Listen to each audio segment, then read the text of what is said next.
Kaixo, zatikiak 3 esanahi desberdin izan dezake.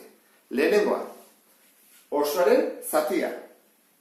Adibidez, nik baldin badut 3 zortziren, esan nahi du osoa 8 zatitan egin eta 3 hartu. Kasu honetan izango litzake 8 zati egiteko lehenengo erdia egiten dut, gutxi gorabehera hau, gero bakoitza bere erdian, eta azkenik bakoitzari bere erdian. Orduan ditugu gutxi gorabehera tarta bat zatitu bat dugunean eta hau egia 8renak eta 3 hartu. Hau izango litzake esan nahia. Osoa nola dagoen eginda. Bigarrena, erdia.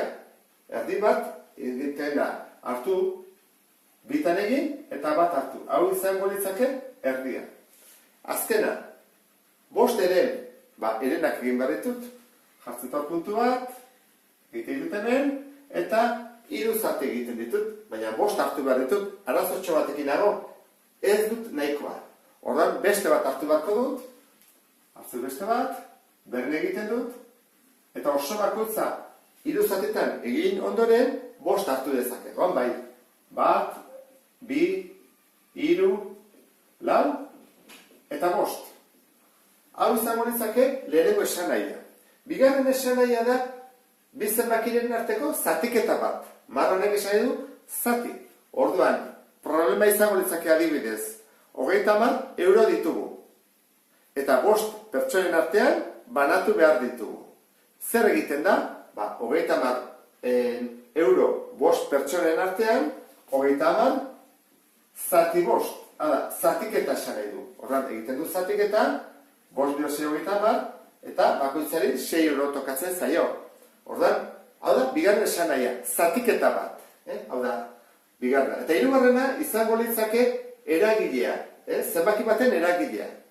Hemen dugu 3 laurde, eta da behar eragile bat. Zerbait egiten dio zenbaki honi. Adibidez, guazen pentsatzean gela batean 24 ikasle zaudetela. 24 ikasle horietatik 3 laurden etorri direla erlojurik gabe. Ordularirik gabe. Mugikorrak dituztelako eta horrela. Orduan, nola kalkulatu zenbat ikasle diran? Orduan, hemen egiten du honek eragiketa bat. Zer egiten da? Hartzen dut 24 ikasle. Eta lau honek zer egiten du? Hau zatitzen du. 24a zatitu. 6. Eta 3ak zeiten du biderketa bat. Bider 3. 18. Orduan, 24 pertsona baldin badaude, erlojkorik gabeak 3 laurden baldin badira, zenbat pertsona dira horiek? 18.